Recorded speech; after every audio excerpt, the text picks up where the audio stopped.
Bismillahirrahmanirrahim. Assalamualaikum warahmatullahi wabarakatuh. Alhamdulillah wassalatu wassalamu ala Rasulillah wa ala alihi wa sahbihi wa mawalah wa ba'd. Sahabat-sahabat sekalian, pada kelas kali ini kita akan sama-sama belajar tentang ilmu fikir.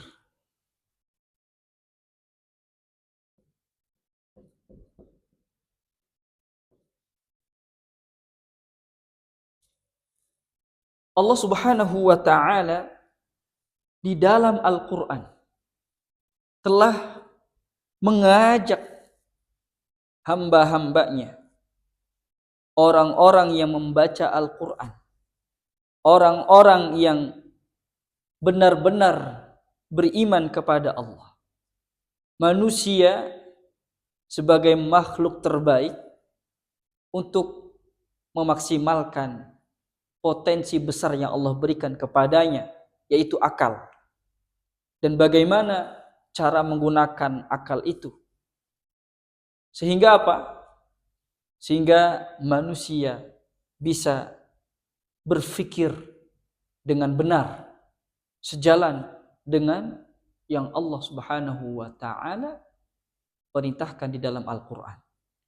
Kita dapati dalam Al-Qur'an itu Allah menyampaikan, afala ta'qilu, afala tatafakkaru, afala tatadhakkarun, yang dimana ini merupakan ajakan dan seruan Allah Subhanahu wa taala kepada manusia untuk mau berfikir.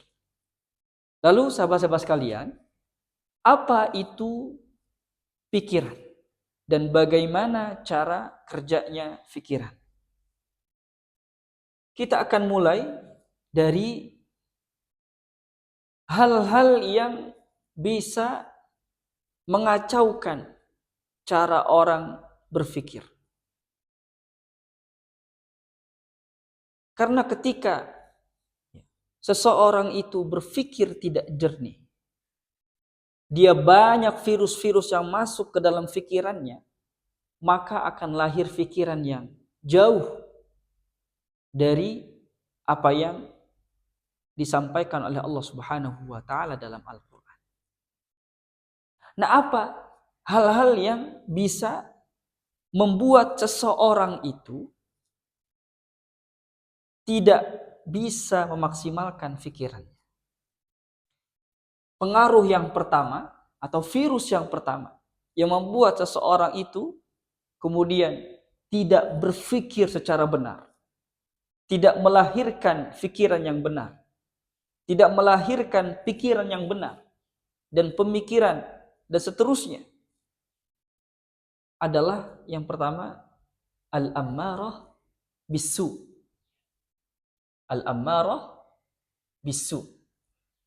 Jadi ini hal-hal yang seseorang bisa tidak memaksimalkan pikirannya karena adanya virus. Virus pertama adalah al-ammarah bisu, atau kita singkat saja dengan AS, al-ammarah bisu. Apa itu ammarah bisu? Ammarah bisu adalah dorongan. Dorongan untuk berbuat keburukan, berbuat keburukan, kejelekan, berbuat yang jauh dari ridhonya Allah Subhanahu wa taala, dorongan untuk berbuat sesuatu yang mendatangkan murkanya Allah Subhanahu wa taala. Kalau kita buka di dalam Al-Qur'an, ini kita dapati di dalam surah Yusuf. Wa ma ubarri'u nafsi innan nafsa la'ammaratun bisu'i illa ma rahima rabbi. Bagaimana istrinya Al-Aziz, kalau kita baca kisahnya itu, dia terdorong untuk melakukan perbuatan hina, perbuatan keji, melakukan zina dengan pelayannya. Siapa pelayannya? Nabi Yusuf. terdorong dia, hawa nafsunya, terdorong dia untuk melakukan kejahatan.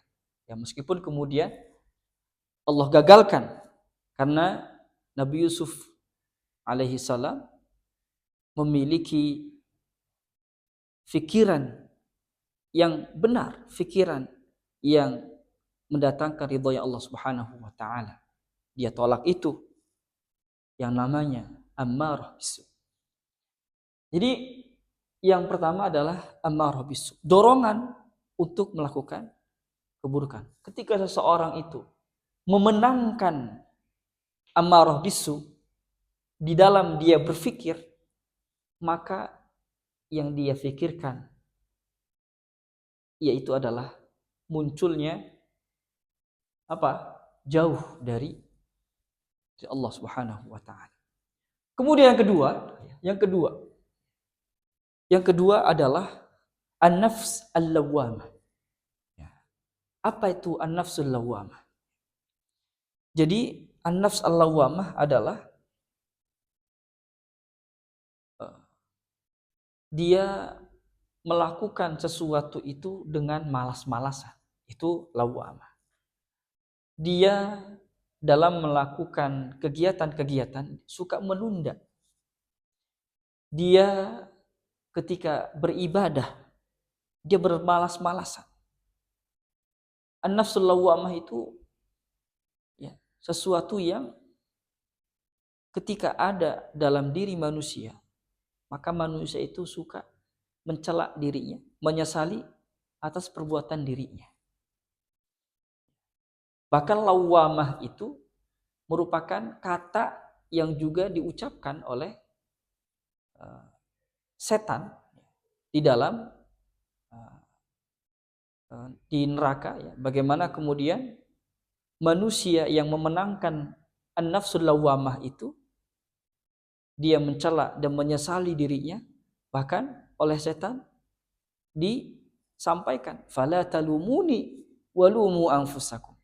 Jangan kau celak diriku, kata setan, tapi celaklah diri kalian, karena diri kalian mau mendengarkan bisikan-bisikan setan.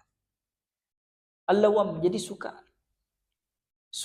bermalas-malasan. An-nafs al-lawwamah atau kita sebut dengan singkat dengan AL. An-nafs al-lawwamah. Dan kalau kita buka di dalam Al-Qur'an, ini ada di dalam surah Al-Qiyamah, wala uqsimu bin nafsil lawwamah. Jadi jiwa ya, yang suka menyesali, mencela apa yang telah dia lakukan. Jadi ketika seseorang dalam berfikirnya itu ada an-nafs al-lawwamah, maka yang terjadi adalah dia akan menyesali setiap keputusan yang dia putuskan. Dalam hal apapun. Dalam ibadahnya dia bermalas-malasan. Maka kemudian tidak ada ketenangan dari ibadah itu. Padahal dengan adanya ibadah seharusnya menjadikan manusia itu tenang. Di sakinah adalah, kalau kita pahami, sakinah itu adalah ketenangan setelah. Maksudnya apa? Ketenangan yang hadir setelah melakukan ibadah. Nah, bagaimana kalau dalam fikirannya itu ada an-nafsul lawwamah?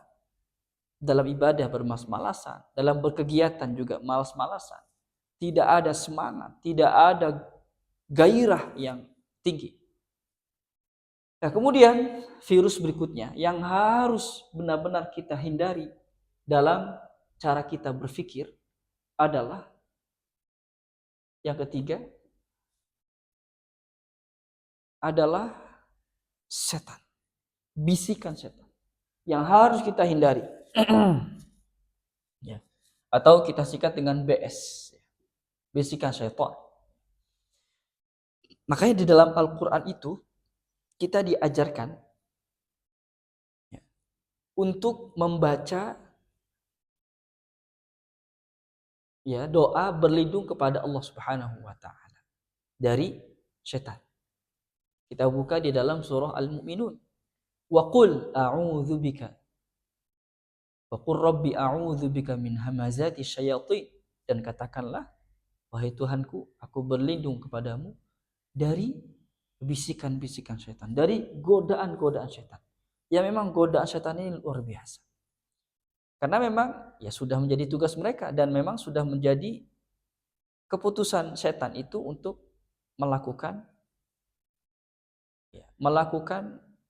usaha untuk membuat manusia itu jauh dari kebenaran, jauh dari cara berpikir yang benar. Allah sampaikan di dalam surah Al-A'raf, "Tsumma la'atiyannahum min bayni aydihim wa min khalfihim wa an aymanihim wa an syama'ilihim." Jadi setan ini datang dari depan, min bayni aydihim. Ya. Jadi di dalam tafsir itu disampaikan, maksudnya dari depan itu apa? Manusia itu selalu dihadapi dengan angan-angan, dibisiki oleh setan dengan angan-angan depan, masa depan, dan seterusnya. Wa min khalfihim, dari belakang. Ada yang menyampaikan di antara ulama, maksudnya dari belakang setan itu membisiki manusia. Maksudnya apa? Adalah bahwa setan itu membisiki manusia tentang hal-hal kejahatan yang dilakukannya di masa lalu. Min wa an aymanihim wa an syama'ilihim, dari kanan dan dari kiri. Dari kiri manusia. Ini juga bagaimana setan itu berusaha membisiki manusia dari orang-orang yang di sekitarnya. Dan setan itu tidak terbatas dengan jin, tetapi juga ada setan dari kalangan manusia. Kalau kita buka di dalam surah Al-An'am, bagaimana ada klasifikasi setan jin dan setan manusia yang memang suka membisiki dan mengajak manusia untuk jauh dari berpikir yang benar. Ini bisikan setan yang harus kita hindari. Bahkan Nabi SAW mengajarkan kepada umatnya untuk selalu membaca 2 surat dalam Al-Quran yang isinya adalah doa meminta perlindungan kepada Allah dari bisikan setan, dari godaan setan, yaitu surah Al-Falaq dan surah An-Nas. Lalu berikutnya apa? Yang membuat manusia itu jauh dari cara berpikir yang benar, tidak sesuai dengan tuntutan dan tuntunan di dalam Al-Quranul Karim, yaitu manusia diberikan dan dihadapkan dengan kemewahan dunia. Jadi dunia, apa ini dunia? Kemewahan dunia itu Allah sampaikan di dalam surah Ali Imran. Bagaimana manusia dihiasi dengan suka, hubbus syahwat minan nisa. Di dunia ini ada perempuan untuk laki-laki.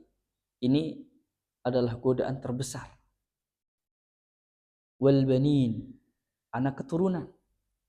Banyak sekali yang kemudian manusia itu membanggakan dengan banyaknya keturunan. Wal qanatir al muqantarah, perhiasan-perhiasan dunia. Rumah mewah, rumah megah, istana yang besar, kendaraan yang luar biasa, dan seterusnya. Ini adalah kemewahan dunia. Ketika cara berpikirnya manusia, orientasinya, tujuannya adalah dunia, maka habislah sudah cara dia berpikir yang benar.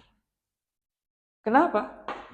Karena dunia, sifatnya dunia itu dia la'ibun wa lahwun. Dunia ini senda gurau saja, permainan saja. Tidak ada yang pasti di dunia ini. Orang hari ini bahagia, besok dia tidak bahagia, sedih. Orang hari ini bersuka cita, besok tidak ada yang menjamin. Bahkan sore Paginya bahagia, sore pun tidak ada yang menjamin manusia itu akan bahagia. Inilah dunia, tidak ada yang abadi di dunia ini. La'ibun walahu. Ini Allah sampaikan ya, di dalam Al-Quran. Di dalam surah Al-Ankabut, "Wa ma hadhil hayatud dunya illa lahu wa la'ib wa inna ad-daral akhirah lahiyal hayawan." Bahwa ya, kehidupan dunia ini tidak lain dan tidak bukan hanyalah senda gurau. Senda gurau saja. Tidak ada yang abadi. Kemudian di antara sifat dunia ini menipu. Banyak orang tertipu dengan dunia. Dia merasa yakin bahwa kebahagiaannya dengan mendapatkan harta yang banyak. Tetapi ketika dia mendapatkan harta yang banyak, ternyata tidak ada kebahagiaan di situ.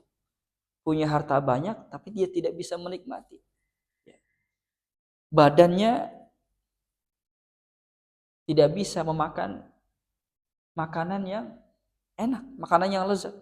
Karena banyak pantangan, badannya sakit. Jadi dunia ini la'ibun walahun dan juga mata'ul ghurur. Permainan saja, dan yang kedua tipuan saja. Karena tidak ada yang abadi di dunia ini. Orang yang cara berpikirnya adalah dunia, maka dia masuk ke dalam permainan, ya, masuk ke dalam tipuan, dan kehidupannya tidak akan dia pernah merasakan apa itu ketenangan. Kemudian yang berikutnya, yang kelima, virus yang hadir dalam cara manusia itu berpikir adalah ujian.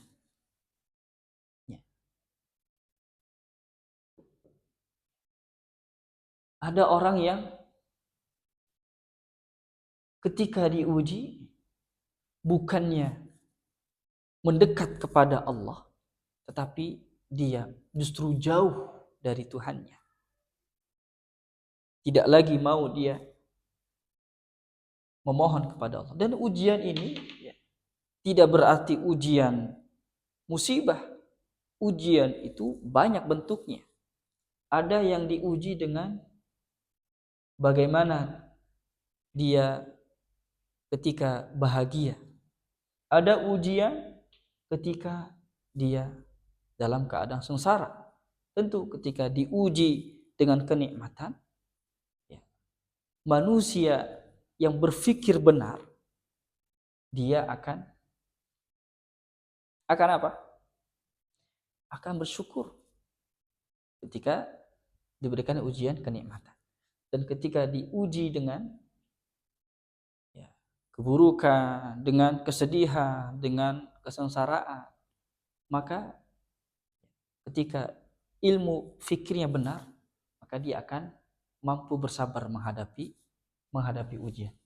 Nah ini ya, manusia memang dihadapkan 5 hal ini. An-nafs, ya, al-ammarah bisu, dorongan untuk melakukan keburukan. Kemudian ya, dorongan untuk bermalas-malasan dalam beribadah, dalam berbuat kebaikan. Kemudian yang ketiga adalah bisikan setan, baik itu setan manusia ataupun setan jin. Kemudian dunia dengan segala isinya, dan ujian. Manusia dalam berfikirnya dihadapkan dengan 5 hal ini. Nah, ketika ya seperti ya kita gelas ya. Ini ada gelas. Kemudian ya banyak diisi dengan hal-hal ini. Dengan hal-hal yang 5 hal tadi. Maka yang terjadi adalah penuh dengan keburukan. Berfikirnya tidak lagi benar dan tidak jernih lagi. Baik, berikutnya ya, kita akan memasuki materi yang kedua, ya, masih dalam ilmu fikir. Kalau tadi berbicara dengan hal-hal apa saja yang menjadi tantangan manusia dalam berpikir yang benar. Yaitu ya ketika bisa selamat dari 5 hal ini. Ya, yang materi kedua adalah rumus atau rumus utama menuju kebenaran dan kedamaian. Jadi ada rumus bagaimana kita bisa berpikir secara benar. Apa itu? Bila pola pikirmu benar. Kemudian apalagi? Bila kamu sudah mengerti kebenaran. Kemudian bila pola pikirmu itu konstruktif serta serasi penuh kedamaian, maka disitulah kamu berpikir secara benar sesuai dengan tuntunan dan tuntutan Allah Subhanahu wa taala di dalam Al-Qur'an. Jadi apa yang pertama tadi? Bila pola pikirmu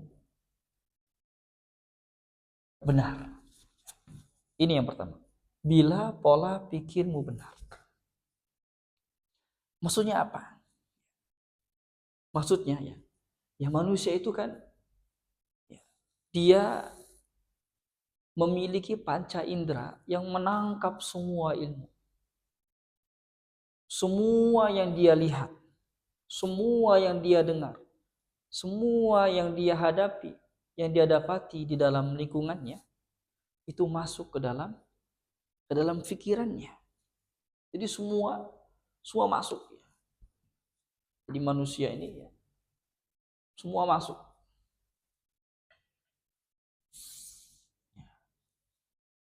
Atau kita ini adalah pikiran ya. Semua masuk ya. Semua ilmu masuk dalam pikiran manusia. Dari semua perangkat yang memang bisa menginput sesuatu ke dalam pikirannya. Dan manusia itu tidak seperti blender ya. Kalau blender masuk buah-buahan, sayur-sayuran ke dalamnya, itu ada on off-nya. Ada kapan dia tidak berjalan dan kapan dia berfungsi. Sedangkan manusia itu on terus dia. Kapan dia bisa off? Off-nya ketika dia sudah terpisah antara ruh dengan jasadnya, ketika dia sudah mati. Nah, selama manusia itu hidup, maka dia dihadapkan dengan ilmu-ilmu yang menginput ke dalam pikirannya. Nah, bila pola pikirmu benar. Jadi pola pikir yang benar adalah pola pikir yang Allah sampaikan di dalam Al-Quran, Allah ajarkan di dalam Al-Quran. Allah sampaikan melalui lisan Nabi sallallahu alaihi wasallam di dalam hadis-hadisnya. Kemudian yang kedua, bila kamu mengerti kebenaran. Bila kamu mengerti kebenaran. Yang kedua ini ketika tadi banyak ilmu masuk, banyak hal-hal yang masuk ke dalam pikiran manusia, kemudian diolah di dalam pola pikir yang benar, maka akan lahir apa? Ilmu kebenaran. Dia mengerti kebenaran. Bila kamu mengerti kebenaran, inilah bedanya orang Yahudi dengan kaum muslimin. Orang Yahudi itu pola pikirnya luar biasa. Memang Allah muliakan orang-orang Yahudi itu dalam bagaimana mereka memiliki pola pikir yang benar. Tapi disayangkan, pola pikir mereka yang benar itu tidak mereka maksimalkan untuk mengerti kebenaran. Atau mereka mengerti kebenaran tapi mereka tidak mau melaksanakan kebenaran itu. Karenanya kalau kita baca dalam Al-Quran, surah Al-Fatihah ayat ke-7, Allah sampaikan bagaimana jalan yang benar itu adalah jalan orang-orang yang Allah beri nikmat kepada mereka. Bukan jalan orang-orang yang Allah murkai. Siapa Allah yang murkai? Orang-orang Yahudi. Kenapa? Mereka memiliki pola pikir yang benar. Mereka mengerti kebenaran, tetapi tidak mau mengaplikasikannya, mengamalkan kebenaran itu. Justru meninggalkan kebenaran itu, bahkan merubah kebenaran itu. Kemudian berikutnya, yang ketiga. Bila pola pikirmu benar, bila kamu mengerti kebenaran, kemudian bila pola pikirmu konstruktif. Jadi bila pola pikirmu itu konstruktif. Apa itu konstruktif? Konstruktif adalah selektif. Jadi dalam menyerap apa yang masuk melalui panca indera kita, kemudian masuk ke dalam mind kita. Jadi jangan main-main dengan mind. Masuk ilmu itu ke dalam pikiran kita. Kemudian kita olah dengan pola pikir yang benar. Kemudian sampai pada titik kita mengerti kebenaran itu. Ya. Maka berikutnya adalah kita bisa menyeleksi dari pola pikir tadi itu mana yang menjadi prioritas. Tingkatan paling tinggi, mana tingkatan yang paling rendah, mana yang didahulukan, mana yang bisa dilakukan nanti. Jadi bila pola pikirmu konstruktif selektif, itu memang harus selektif ya. Tidak semua kita harus serap. Jadi satu-satu. Jadi kita buka surah Al-Insyirah, Allah sampaikan fa idza farauta fansab. Kalau sudah selesai melakukan satu hal, maka bersegeralah melakukan hal yang lainnya. Jadi satu-satu. Mana yang didahulukan? Jadi kita selektif dalam mengolah pola pikiran kita. Kemudian yang keempat adalah bila pola pikirmu itu serasi. Serasi. Sejalan dengan apa yang Allah ridhai, apa yang Allah inginkan, apa yang Allah sampaikan di dalam Al-Quran dan Allah sampaikan melalui Nabi Sallallahu Alaihi Wasallam. Serasi, apa itu serasi? Tadi sejalan, mengikuti tuntunan dan arahan, menjadikan Al-Quran sebagai petunjuk hidupnya. Apapun yang dia serap dari ilmu-ilmu melalui seluruh panca inderanya dan melalui perangkat-perangkat yang ada di sekitarnya, itu kemudian ia masukkan ke dalam pola pikir yang benar, kemudian sampai dia mengerti kebenaran, kemudian dia selektif mana yang didahulukan, mana yang nanti dilakukan, mana yang segera dan mana yang bisa ditunda. Kemudian pikiran itu serasi, sejalan. Jangan sampai pikiran itu kemudian menentang, tidak sesuai dengan Al-Quran dan Sunnah. Nah, ini bahaya. Jadi kita bisa berpikir, tetapi pikiran itu harus benar-benar sejalan, serasi. Kemudian yang kelima adalah bagaimana pikiran itu kemudian penuh damai. Penuh damai. Jadi bila pola pikirmu benar, bila kamu mengerti kebenaran, bila pola pikirmu konstruktif, selektif, serasi, dan penuh kedamaian. Apa itu penuh kedamaian? Penuh kedamaian. Jadi dalam berpikir itu harus tenang, harus damai. Jangan tergesa-gesa. Jangan terburu-buru. Fikirkan sebelum Anda mengeluarkan keputusan. Fakir qabla an ta'zima. Sampaikan dalam hadis Nabi sallallahu alaihi wasallam bagaimana kita dituntut untuk berpikir matang terlebih dahulu dengan tenang, baru kemudian kamu bisa bertekad. Nah, bagaimana kita bisa mendapatkan kedamaian ini? Kedamaian bisa kita dapatkan dengan sejauh mana kedekatan kita dengan Allah Subhanahu wa taala. Makanya orang beriman itu dia pikirannya itu jernih karena dia dekat dengan Tuhannya, dengan cahaya Allah Subhanahu wa taala. Dengan banyaknya dia ingat kepada Allah, hati dia tenang. Sehingga dalam berpikirnya pun berpikir dengan tenang. Ala bi dzikrillahi tatma'innul qulub. Allah sampaikan di dalam surah Ar-Ra'd. Nah ini bagaimana kemudian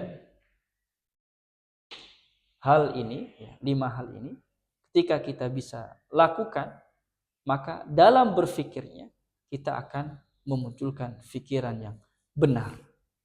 Kemudian pikiran yang selektif, pikiran yang serasi, sejalan dengan keinginan Allah Subhanahu wa taala dan penuh dengan kedamaian. Ujungnya, buahnya adalah hati yang tenang, pikiran yang jernih.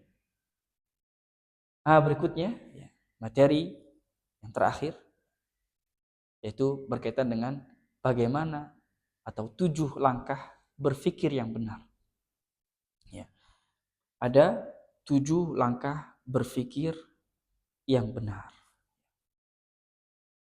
7 langkah ini kita tulis di sini 7 langkah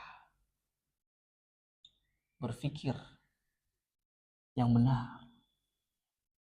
Yang pertama adalah patuh.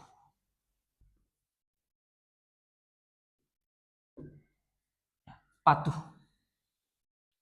Jadi 7 langkah berpikir yang benar. Yang pertama adalah dimulai dari kepatuhan. Apa itu kepatuhan? Kepatuhan itu adalah ketundukan, ketaatan seseorang kepada kedua orang tuanya yang dia mulai dari kecil.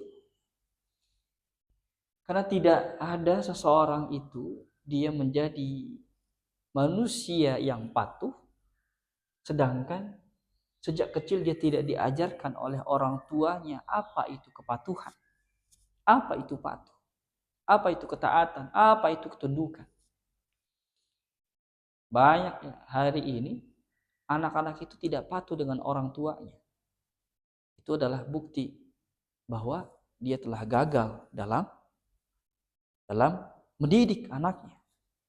Karena ketika orang tua bisa menanamkan kepatuhan ke dalam diri tingkah laku anaknya, maka dia akan patuh dengan gurunya. Dia akan patuh dengan Tuhannya Allah Subhanahu wa taala. Dia akan patuh dengan Rasulnya. Dalam Al-Quran banyak sekali Allah jelaskan bagaimana perintah pertama, perintah untuk mematuhi Allah Subhanahu wa taala, mematuhi Rasulullah sallallahu alaihi wasallam dan mematuhi orang tua. Wa qadara rabbuka alla ta'budu illa iyyahu wa bil walidaini ihsana. Di dalam Al-Qur'an surah Al-Isra. Diajarkan untuk patuh. Ini kunci pertama, kepatuhan. Yang kalau seseorang itu tidak diajarkan kepatuhan dari kecilnya, oleh orang tua sebagai pendidik pertama manusia dalam hidupnya, itu akan melahirkan anak-anak yang kemudian tidak lagi patuh dengan Tuhannya, tidak lagi patuh dengan Rasulnya, tidak lagi patuh dengan pemimpinnya, dan seterusnya. Jadi kepatuhan. Lawan kepatuhan adalah pembangkangan.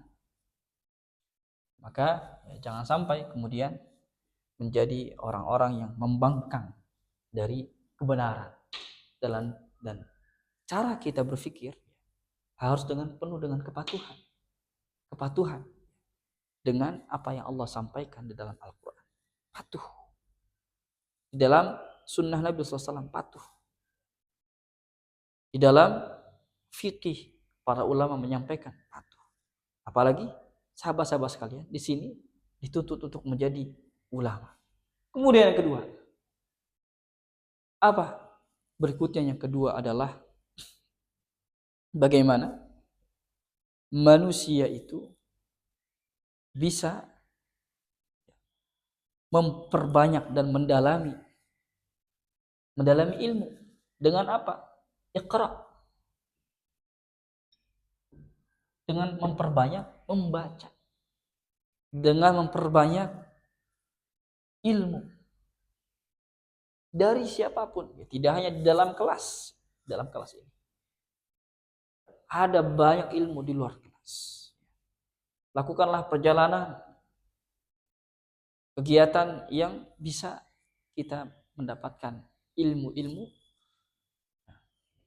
Dan membaca itu tidak dibatasi dengan buku saja. Apa yang kita lihat itu bisa menjadi bacaan kita. Apa yang kita dengar itu bisa menjadi bacaan kita juga. Jadi semua itu adalah ilmu. Iqra. Bacalah. Karenanya manusia itu diajarkan oleh Allah Subhanahu wa taala. Pertama kali wahyu yang Allah turunkan apa? Iqra. Bacalah. Baca. Meskipun pada saat itu Nabi tidak bisa membaca dan menulis, tapi tetap Allah sampaikan baca. Membaca itu bisa dari panca indera yang kita miliki. Membaca dari mata kita, membaca dari pendengaran kita, membaca dari apa yang kita rasakan oleh seluruh anggota tubuh kita. Membaca, banyaklah, memperbanyak wawasan. Bepergianlah, bumi ini luas, wa ardullahi wasi'ah, maka berjalanlah. Imam Syafi'i di dalam bait syairnya menyampaikan, safir tajid 'iwadan 'amman tufariquhu. Bepergianlah, maka kamu akan mendapatkan sesuatu yang berbeda dari sebelumnya yang kamu dapatkan. Wansab fa innal ladzizal 'aishi fin nasab, dan berlelah-lelahlah karena tidak ada perjalanan yang tidak lelah. Semua perjalanan itu pasti lelah. Fa innal ladzizal 'aishi fin nasab, karena kelezatan kehidupan itu ada pada rasa lelah. Inni ra'aitu wuqufal ma'i yufsiduhu insala taba wa illam yajri lam yatibi. Aku melihat tergenangnya air itu membahayakannya, merusaknya. Air yang menggenang itu merusak. Dia akan keruh dan lama-lama akan bau. Insala taba, kalau dia mengalir maka dia akan baik. Air yang mengalir itu dia selalu jernih, baik. Wa illam yajri lam yatibi, kalau tidak mengalir maka dia tidak baik. Safir, lakukanlah perjalanan. Dan hari ini pun saya sekarang berada di Universitas Diponegoro, di Undip, di kelas, di ruangan ini dalam rangka melakukan perjalanan dan dalam rangka mendapatkan wawasan ilmu yang bisa dipraktekkan untuk bisa berpikir benar, mencari mengerti kebenaran, dan tentu Ada yang tidak baik, tidak usah diambil. Ada yang baik, maka diambil. Kemudian yang ketiga, 7 langkah berpikir yang benar. Yang berikutnya adalah penghayatan. Yang ketiga, penghayatan. Kita tadabbur, kita hayati. Apa yang kita dapatkan itu adalah benar, sesuai dengan tuntutan Allah, sesuai dengan petunjuk Al-Quran, sesuai dengan sabda Nabi SAW, sesuai dengan pikiran-pikiran yang benar oleh yang dilakukan ulama-ulama terdahulu. Di penghayatan, Allah perintahkan kita untuk menghayati apa yang ada. Al-Quran itu adalah isinya ilmu. Tetapi ilmu itu kita tidak akan bisa dapatkan kalau tidak ada penghayatan. Apa itu penghayatan? Tadabbur, menghayati isinya. Di dalam Al-Quran, di surat Shad, Allah sampaikan, kitabun anzalnahu ilaika mubarak liyadabbaru ayatihi wa liyatadzakkara ulul albab. Apa? Al-Quran ini Allah turunkan kepada Nabi Muhammad sebagai kitab yang penuh dengan keberkahan. Liyadabbaru, agar apa? Manusia itu, umatnya Nabi itu mentadabburi isinya, menghayati isinya. Kalau tidak dihayati isinya, bagaimana bisa dia mengerti apa itu kebenaran? Bagaimana dia bisa menggunakan pikiran, menggunakan akal untuk berpikir yang benar, berpikir yang konstruktif, berpikir yang serasi dan penuh kedamaian. Kemudian yang keempat, patuh pertama. Kemudian kedua, iqra. Kemudian yang ketiga adalah penghayatan. Yang berikutnya adalah qalbun. Qalbun. Apa itu qalbun? Qalbun itu bukan hati. Qalbun itu adalah ada di dada kita, jantung kita. Yang apabila yang difikirkan itu adalah kebenaran, maka jantung itu bergetarnya, berdebarnya tenang. Tapi kalau yang difikirkan adalah kejahatan, maka dalam berpikir, bahkan nanti melakukan tindakan itu, dia penuh dengan gejolak yang sangat tinggi, berdebar-debar hatinya, berdebar-debar jantungnya. Ada qalbun. Qalbun inilah yang menginstruksikan apakah dia patuh, apakah yang dia baca benar, bagaimana penghayatannya, pola pikir apakah benar, apakah mengerti kebenaran, dan seterusnya. Qalbunnya. Dan sifatnya qalbun itu bolak-balik. Kadang semangat melakukan kebenaran, tetapi juga kadang jauh dari kebenaran. Qalbunnya bolak-balik. Makanya dalam satu kesempatan Nabi SAW berdoa kepada Allah supaya apa? Supaya diteguhkan hatinya. Tsabbit qalbi ala dinik. Kemudian yang berikutnya, yang kelima. Yang kelima adalah muhasabah. Muhasabah. Apa itu muhasabah? Introspeksi diri. Dari semua hal yang tadi ilmu yang masuk ke dalam pikiran kita, kemudian kita pikirkan itu, kita hayati, kita koreksi, muhasabah. Apakah yang difikirkan itu sesuai? Jadi dinilai kembali. Atau apakah yang difikirkan itu jauh dari kebenaran? Muhasabah, introspeksi. Jangan merasa, apa yang saya pikirkan itu adalah yang paling benar. Jangan sampai. Itu lahir kesombongan. Orang sombong itu jauh dari kebenaran. Jadi muhasabah. Selalu ada evaluasi. Bagaimana cara kita mengevaluasi? Muhasabah. Pertama dari diri kita sendiri, kita koreksi lagi, kita evaluasi lagi. Kemudian kita juga bisa bertanya dengan guru kita, ya. Dengan orang yang dekat dengan kita, kita tanyai apakah yang difikirkan itu sesuai dengan yang Allah inginkan. Kemudian keenam, yang keenam adalah taubat. Perbanyak taubat. Taubat kembali kepada Allah Subhanahu wa taala jika ternyata yang difikirkan sesuatu yang ternyata menyimpang atau jauh dari kebenaran. Taubat an-nasuha dan istiqamah. Taubat dan istiqamah jika yang difikirkan adalah yang benar. Jadi istiqamah supaya terus berkelanjutan untuk terus menggunakan dan memaksimalkan akal untuk berpikir yang benar.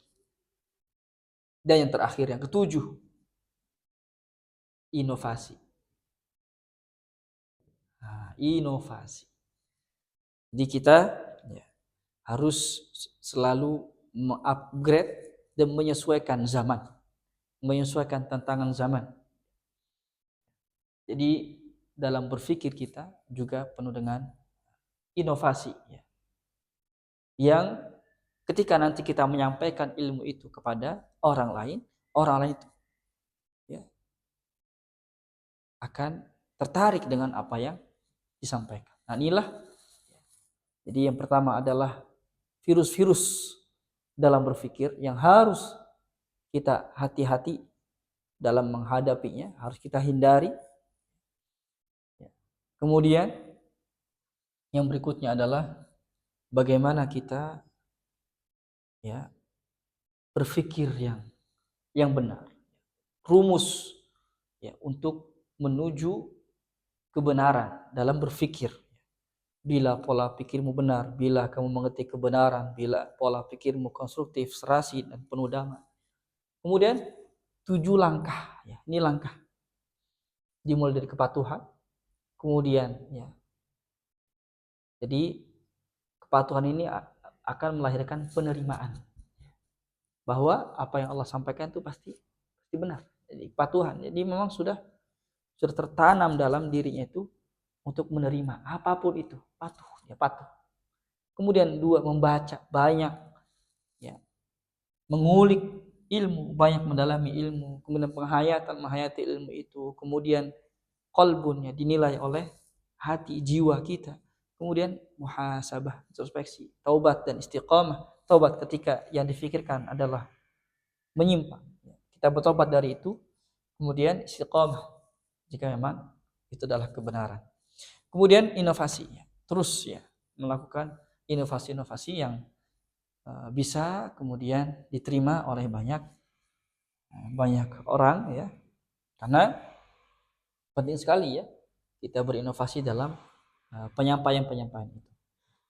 Jadi kita cukupkan kelas kali ini, mudah-mudahan bermanfaat untuk pribadi saya sendiri selaku mahasiswa PKU MUI DKI Jakarta Muhammad Lutfi. Mohon maaf apabila yang disampaikan kurang berkenan dan kurang tepat barangkali. Ini materi yang saya dapatkan dari kuliah ilmu dakwah semester pertama bersama Om Bagus yang luar biasa, Masya Allah, mengajarkan kepada kita bagaimana bisa berpikir yang benar. Kemudian sebelum saya tutup, ada closing statement dari saya pribadi. Ini juga menjadi penggerak penyemangat kita untuk terus menuntut ilmu. Yaitu firman Allah Subhanahu wa taala di dalam surah Al-Baqarah, "Wattaqullaha wa yu'allimukumullah." Bertakwalah kepada Allah, niscaya Allah akan ajarkan kepadamu. Nah, ini bagaimana kalau kita memaksimalkan ini semua, kita mengerti materi ini, maka akan lahir yang namanya takwa. Takwa inilah yang kemudian mengantarkan seseorang mendapatkan ilmu yang Allah ajarkan langsung. Nur, al-ilmu nurun, wa nurullahi la yudali 'asi. Cahaya, ilmu itu adalah cahaya, dan cahaya Allah tidak Allah berikan kepada orang-orang yang bermaksiat. Orang bertakwa itu adalah orang yang patuh, dia melaksanakan perintah Allah dan meninggalkan larangan Allah. Wattaqullah wa yu'allimukumullah. Semoga kita termasuk di antara orang-orang yang bertakwa. Terima kasih. Aqulu qauli hadza wa astaghfirullah li wa lakum. Wassalamualaikum warahmatullahi wabarakatuh.